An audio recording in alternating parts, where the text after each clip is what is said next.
आज सकाळू आज मॉर्निंग रे आईसी टाउन पीएस गोटे रिलायबल इनफॉरमेशन खबर पाइले जे आंबियास छकरे 4 जन लोक गोटे बस ओल्लै आउ 3टा बस्ता सहित सेमानकर पाखे गंजेई थिबार संदेह अच्छे। तो आईसी गोटे टीम फॉर्मेशन करी टीम पठेले जो आम भेरीफाई कलु आंबियास छकरे ये 4 जन लोक 4टा बड़ अखा बस्ता सहित थिले तेणु धरवा पर भेरीफाई कलापर से गंजेई थिबार देखागला।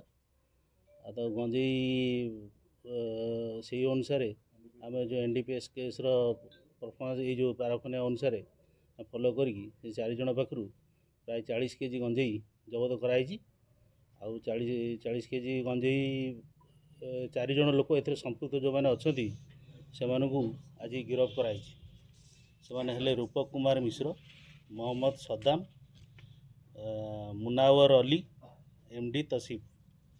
रूपक कुमार मिश्र जड़े होती से ओएसआरटीसी बस कंडक्टर जी कि ये मुख्य गंजे आने आनी सब एठारे सुंदर टाउन में बिक्री करने योजना करते। तेणु से 4 जन आज गिरफ्त होती बर्तमान आज कोर्ट चालाण कर।